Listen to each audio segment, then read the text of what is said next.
Hello students, welcome back to my channel. कैसे हो आप सब? उम्मीद करती हूँ बेटा सभी अच्छे होंगे और अपना ख्याल भी रख रहे होंगे। तो बेटा आज हम करने जा रहे हैं अपनी वर्कशीट नंबर 1। ठीक है, यहाँ पे चैप्टर लिखा है, ये वर्कशीट नंबर 1 है आपकी और सोशल साइंस की है। ठीक है, 8th क्लास के बच्चों के लिए बेटा ये, और इंग्लिश मीडियम में है। ओके, इसमें आज हम पढ़ने वाले हैं, ये रही worksheet number 1, introduction of the resources. ये आपके चैप्टर फर्स्ट से लिया गया टॉपिक है, 11 तारीख का है। चलिए स्टार्ट करते हैं। तो इसमें आज आप क्या पढ़ोगे? एक्टिविटी दी गई है सबसे पहले आपको यहाँ पर, लुक अराउंड यू, अपने चारों तरफ देखो and list all the substance of your surrounding. और जो भी आपके चारों तरफ आपको सब्सटेंस दिख रहे हैं उनकी लिस्ट बनाओ इन दी फॉलोइंग टेबल। इस तरीके से, कैसे? Substance used for the making houses, तो उन सब्सटेंस को यहाँ पर लिखना जो हाउस बनाने के लिए यूज में आते हैं। और कैसे लिखोगे? जैसे ब्रिक है, ब्रिक किससे मिलती है बेटा? सोइल से, मिट्टी से बनती है। ठीक है, इसी तरीके से घर बनाने में डोर का प्रयोग होता है, तो डोर किससे बनते हैं बेटा? Would say. ठीक है, तो आप ऐसे लिख दोगे। और क्या लिख सकते हो आप? जो विंडो बनती हैं, ठीक है, वो किससे बनती है बेटा? विंडो के अंदर जो होते हैं वो किससे बनते हैं? ग्लास से। ग्लास किससे मिलता है?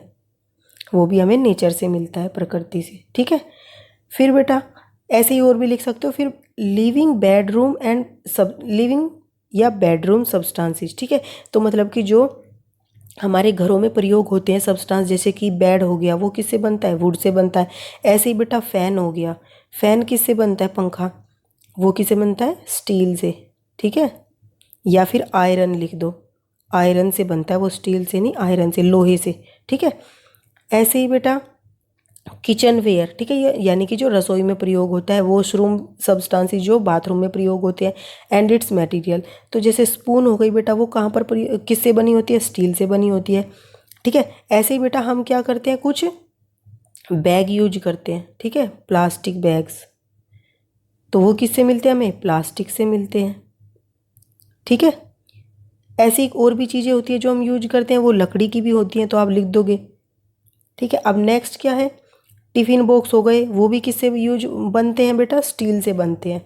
प्लास्टिक के भी बनते हैं टिफ़िन बॉक्स। ओके, या फिर एल्यूमिनियम फॉइल यूज करते हैं हम, रोटी होती है, जो चपाती होती है, उनको रैप करने के लिए, तो वो किससे बनती है? एल्यूमिनियम से। ये लिख सकते हो। ठीक है, ऐसे ही फूड वी ईट, जो हम खाना खाते हैं, जो ग्रो नेचुरली, जो राइस होता है वो नेचुरली ग्रो करता है। ठीक है, या फिर जो मीट होता है बेटा, उसको हम वो किससे मिलता है हमें? एनिमल से मिलता है। ठीक है, ये लिख दोगे आप। ओके, और या फिर जैसे कि वेजिटेबल्स हो गई, वो किससे मिलती है हमें? वे हमें मिलती हैं बेटा, वेजिटेबल्स पेड़ प्लांट से मिलती है। ठीक है, तो प्लांट्स लिख दोगे आप, नेचुरली ग्रो होती हैं वे भी। अब नेक्स्ट है बेटा कि cotton, types of clothes, type of cloth we wear, मतलब उन क्लोथ्स का नाम बताओ जो क्या करते हो आप? पहनते हो अलग अलग तरीके के। कॉटन से क्या पहनते हो आप? शर्ट पहनते हो, स्वेटर पहनते हो। ठीक है, तो स्वेटर किस चीज़ का बनता है बेटा? वूल का, यानी कि ऊन का बनता है। ठीक है, इसी तरीके से और भी लिख सकते हो। फिर नेक्स्ट है एनी अदर सब्सटेंस, जैसे कि फॉसिल फ्यूल, ये ईंधन है। ठीक है, पेट्रोल है। ठीक है, पेट्रोल क्या है? एक ईंधन है जो हमें प्रकृति से मिलता है। ठीक है, फॉसिल फ्यूल से मिलता है। इसी तरीके से आप लिख सकते हो यहाँ पर बायोगैस, वो भी हमें किससे मिलती है? फॉसिल फ्यूल से मिलती है। ओके, तो इस तरीके से बेटा ये चीज़ें हैं वो हमें मिलती हैं ऐसे प्रकृति से, तो आप लिख दोगे। अब नेक्स्ट क्वेश्चन पूछा गया बेटा आपसे, now categorise some of this substance into 2 group.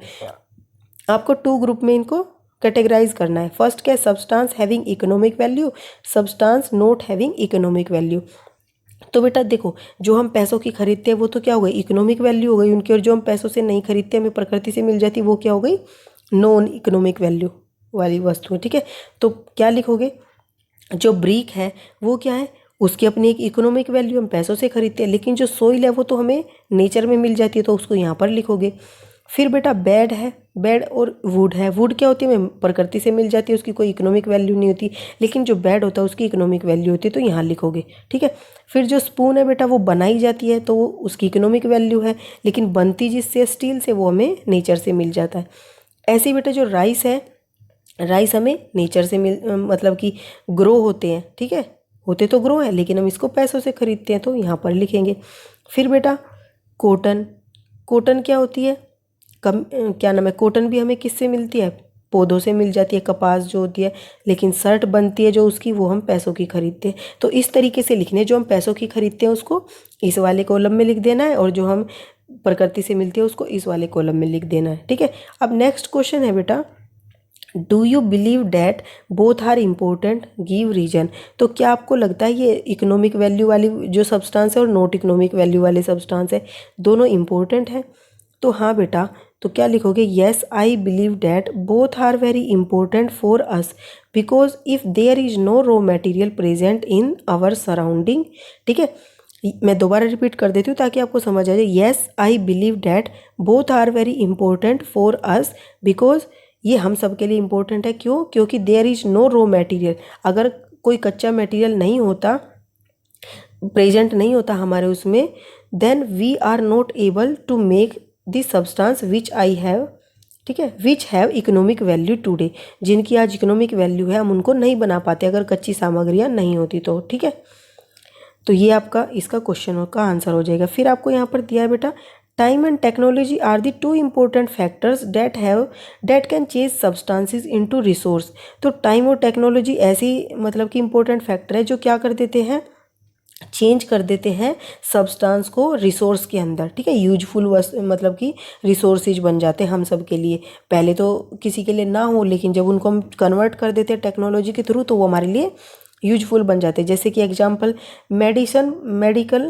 Medicinal plant growing in the dense forest. घने जंगलों में बेटा जो औषधिक पौधे होते हैं, इज ऑफ नो यूज, उनका कोई यूज नहीं होता, हम उनके बारे में जानते भी नहीं है कि कौन सा यूजफुल है हमारे लिए। But with the passage of time और technology, when a medical firm prepares some medicine, और अगर कोई ऐसी, जैसे मान लो कि कोई मेडिसिन बनाने वाली कंपनी है, वो उसको क्या करती है, दवाइयाँ बना देती है उसे medicine, and got it patented, और उस पर अपना अधिकार जमा लेती है, तो वो हम सब के लिए क्या बन जाती है, यूजफुल बन जाती है रिसोर्स के यूज पर। जैसे हम क्या करते हैं, दवाइयाँ खाते हैं, बीमार होते, तो वो किससे बनते हैं, इन औषधीय पेड़ पौधे होते हैं उन्हीं की हेल्प से बनते हैं। ठीक है, तो उसकी क्या होगी, वो संसाधन बन गया जब उन्होंने उसकी दवाइयाँ बना दी।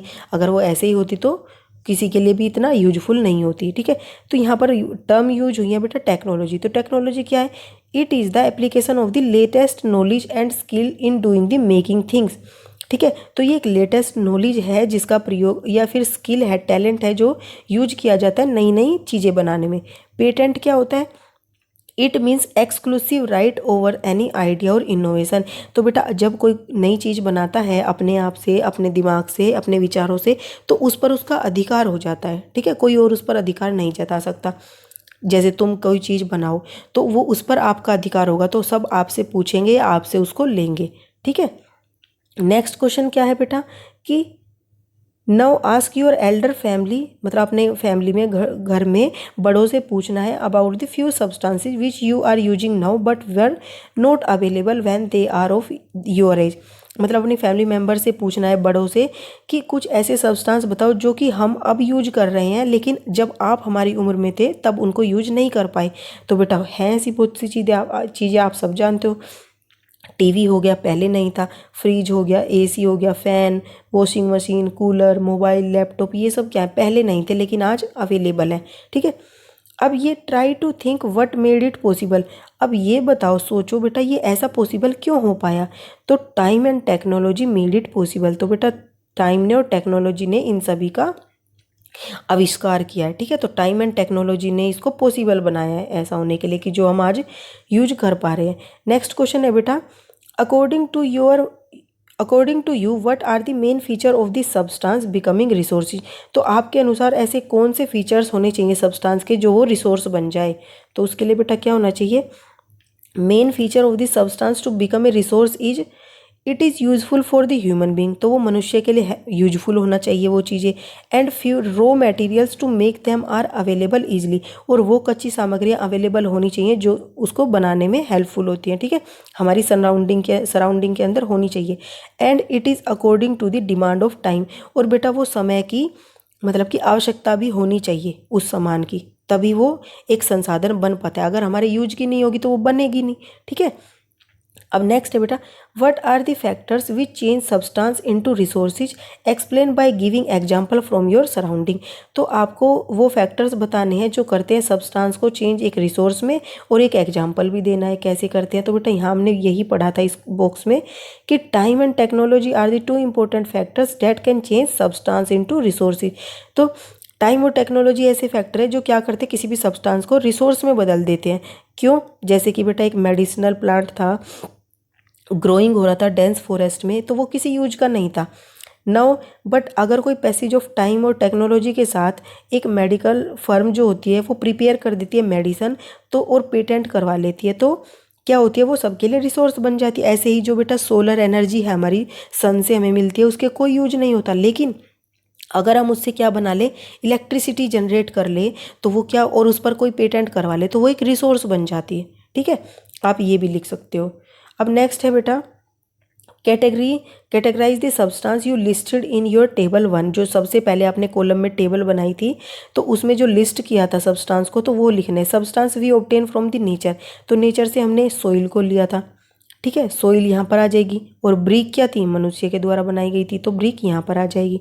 ठीक है, फिर बेटा क्या था, स्टील था, तो स्टील हमें नेचर से मिल जाती है, और जो स्पून थी, चम्मच, वो बनाई थी हमने। ठीक है, ऐसे ही बेटा बेड था, तो बेड क्या था, हमें वुड से मिलता था, वुड तो नेचर से मिल जाती है, और बेड जो था वो बनाया गया था। तो इस तरीके से आपको लिखनी है कि कौन सी चीज़ें हमारे द्वारा बनाई गई हैं और कौन सी चीज़ें हमें प्रकृति से मिली है। तो ये सब आप कर लोगे। ठीक है, 2-3 और लिख लेना। तो ये आपकी आज की वर्कशीट थी बेटा। उम्मीद करती हूँ आपको अच्छे से समझ आ गई होगी। कोई डाउट हो तो फिर भी कमेंट बॉक्स में पूछ लेना। इस वीडियो में बेटा इतना ही। अपना नेक्स्ट टॉपिक जो होगा हम अपनी नेक्स्ट वीडियो में करेंगे। तब तक के लिए ऐसे ही हंसते रहिए, मुस्कुराते रहिए, पढ़ते रहिए और आगे बढ़ते रहिए। Thank you.